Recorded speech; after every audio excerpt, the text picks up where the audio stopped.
গ্রীষ্মকালের তীব্র গরমে গ্রামে খাদ্য সংকট দেখা দিল। কোথাও কোনো খাবার নেই। এই জঙ্গলে অন্যান্য পশু পাখিদের সঙ্গে বাস করত এক টুনি পাখি। কয়েকদিন অনাহারে থাকায় টুনির পাখাগুলো বেশ দুর্বল মনে হচ্ছে, তাই টুনি ছুটে চলল খাবারের খোঁজে। কিন্তু আজ টুনির কপাল মন্দ মনে হচ্ছে। এত খোঁজাখুঁজির পর টুনি কোথাও কোনো খাবারের সন্ধান পেল না। টুনি উড়তেই থাকলো আর খাবারের সন্ধান করতেই থাকলো। এভাবে খাবার খুঁজতে খুঁজতে সকাল পেরিয়ে দুপুর হয়ে গেল, কিন্তু টুনি কোথাও কোনো খাবার পেল না। ক্লান্ত হয়ে টুনি বসে পড়ল একটি গাছের ডালে। চারিদিকে এত খোঁজাখুঁজি করে তো কিছুই পেলাম না। এদিকে ক্ষুধার জ্বালা তো আর সহ্য করতে পারছি না। কোথায় যাবো আর কোথায় গেলেই বা খাবার পাবো? এত ক্ষুধা লেগেছে যে মনে হচ্ছে একটা আস্ত হাতি ধরে খেয়ে ফেলি।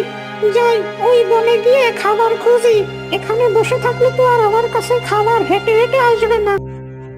এরপর টুনি আবার খাবারের খোঁজে বেরিয়ে পড়ল। বনের অন্যান্য পশু পাখিদের মতো বাস করত শিয়ালও। শিয়াল মামাও কয়েকদিন যাবৎ না খেয়ে আছে। তার চালাকিতে কোনো কাজে আসেনি, কোনো খাবার মিলেনি।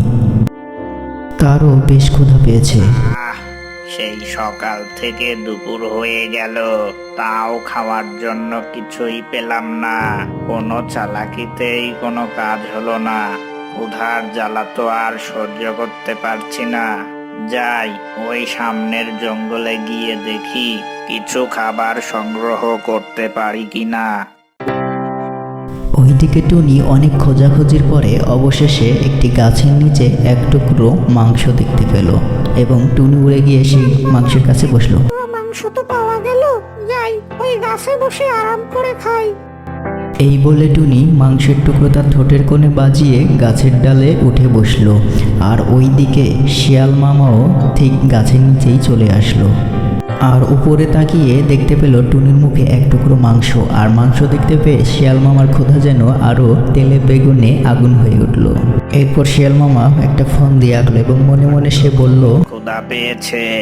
যদি ওই মাংসের টুকরোটা কোনো কায়দা করে নিতে পারি তাহলে ক্ষুধা কিছুটা মিটে যাবে।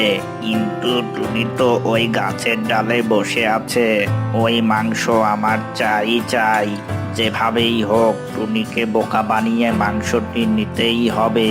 কিন্তু কি করে টুনিকে বোকা বানানো যায় দেখি চেষ্টা করে। এই ভেবে শিয়াল টুনিকে বলল, তোমার চেহারা কতই না সুন্দর, সুন্দর তোমার পালক, তোমার ঠোঁটের কথা কি আর বলবো, আর তোমার চোখ যেন ঝলমল করছে। শিয়াল মামার কথা শুনে টুনি তো বেজায় খুশি। আর টুনি মনে মনে ভাবলো, শিয়াল মশাই তো অনেক ভালো, কি চমৎকার আমার সুনাম করছে। শিয়ালও দেখলো যে বোকা টুনি তার প্রশংসার কথা শুনে একেবারে গলে গিয়েছে। কিন্তু আফসোস কি জানো টুনি বন্ধু, তোমার সবই সুন্দর, কিন্তু দুঃখের বিষয় তুমি গান গাইতে জানো না।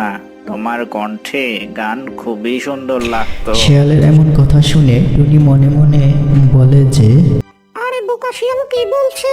আমি নাকি গান গাইতে জানি না? আমি এখনই গান গেয়ে শোনাচ্ছি। দেখ আমি কি চমৎকার গান গাইতে পারি। আজ মন ভালো নেই। যেই না টুনি গান শুরু করলো অমনি তার মুখ থেকে মাংসের টুকরোটি নিচে পড়ে গেল। আর পণ্ডিত শিয়ালটি মাংসটা ঘপ করে খেয়ে নিল। আর এরপরে শিয়াল টুনিকে বলল, টুনি তোমার কণ্ঠটা বেশ দারুণ, কিন্তু তোমার বুদ্ধিটা একদমই নয়। এই বলে শিয়াল মামা সেখান থেকে চলে গেল। আর টুনি গাছের ডালে ক্ষুধার জ্বালায় কাঁদতে লাগলো।